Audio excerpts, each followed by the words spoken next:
my sister hasn't had a good time, and there are many triggers that happen, from abuse to like, I guess, feeling abandoned, especially after, you know, falling pregnant.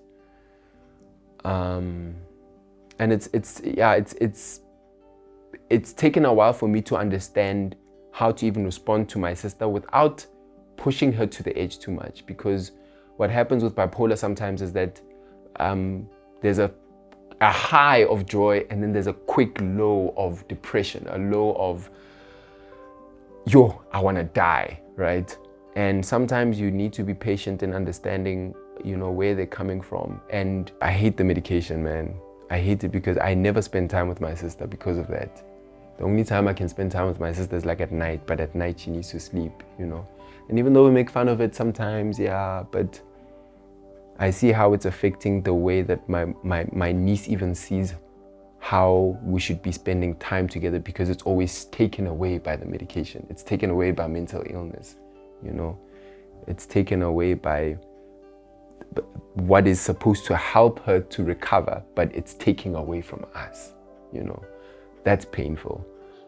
Thanks be to Jesus, that is the Lord Jesus, that is giving me hope and giving me power to overcome this illness, which is schizophrenia. Is a cruel illness. There's stages to the mental health journey. So I found myself in a place where I left a job that I really loved, not really wanting to, and that ministered lies to me about who I am and what I'm supposed to be doing.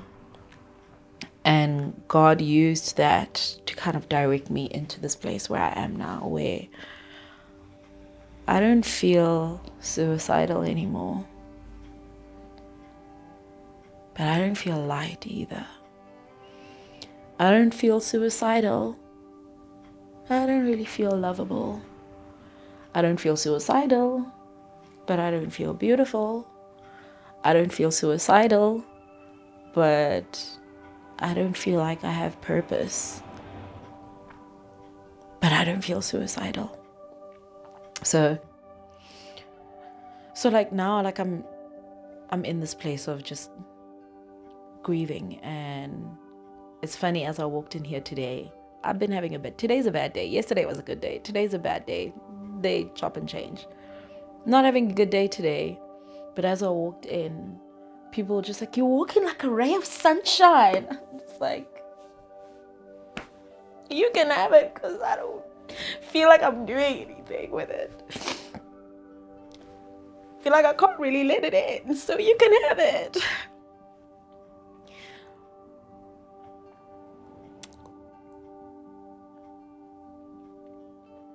I'm not suicidal. Thanks. Woo. I'm not suicidal. And I'm not forsaken. That is what I hold on to. I'm not suicidal and I'm not forsaken. There are all these things that I am feeling which aren't great, which don't feel like, which I know aren't the truth, but I'm still working through that. But like, I'm not suicidal and I'm not forsaken. I am a grieving girl walking with a compassionate God. And that compassion says that I don't have to show up shiny. That compassion says I don't have to show up shiny.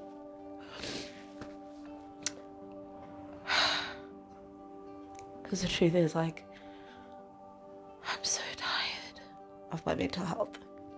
Really tired of my mental health. There's things that I'm responsible for, and that's my check-ins, to stay on my meds, to walk with my neurologist, to be in constant contact, but to be faithful to be faithful in both while I'm trusting the Lord for breakthrough in this area. The thing about dealing with mental health, not just as like a person suffering from it, but like as a society as a whole, we always talk about it either after someone is healed or when someone's okay, or after someone has committed suicide. And there's always this space in the middle that we don't talk about, you know, because it's just like everything has to be neat. Everything has to be in cute little boxes that we can chew, you know. And God, He encouraged me, or He challenged me actually, because it was challenged me to share my struggle in the middle. And that thing of vulnerability, it was just like, Brene Brown said it so well. She said, we celebrate vulnerability in others while we shame it in ourselves.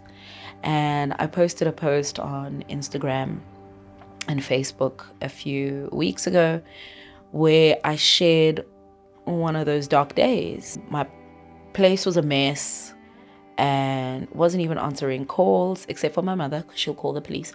But God was just like, take your phone out and share.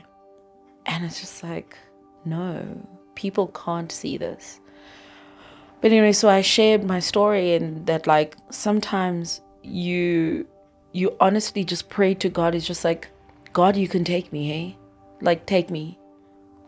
And God doesn't take you. So you're just like, okay, what's the prayer then? Okay, God, just like, please don't let this grief consume me. Please don't let this bed consume me. And maybe sometimes you have the strength just to shower. And I shared that. I think I shared like I had the strength I put a load of laundry in and I washed the dishes, but I didn't put the dishes away and I didn't hang up the laundry, but I did something. And I remember sharing that, and I was just like, vulnerability hangover on 100. But as many people that came forward to support me, I had just as many calls of people, some of them crying, saying, I thought I was going crazy because I'm going through this and I thought I was alone. And people saying that like, okay, like seeing that, I know that God is with me, even in the space where I feel like He shouldn't be. Like, it's so ugly here. How could God possibly be present in the valley of the shadow of death, right? But the Bible tells us like that though I walk through the valley of the shadow of death, I shall fear no evil, for you are with me. So there's strength in sharing that vulnerability. There was even a friend, bless his soul, he was like, can you take that video down, because we don't want people to see you like this? And I'm like, no, actually we do need people to see this, because life is not always pretty. You know, people always say life is hard, life is hard, life is not fair. Yes, life is not fair. We're not owed a fair life, and Jesus does say we'll have many troubles in life, but He has overcome the world. Life is unfair, life is tough, but life can be beautiful. But until we get there, I think there is so much power and strength in sharing your story, because one person who thought that they were alone and unsavable by God could have a change of heart because you shared where you were in the thick of it.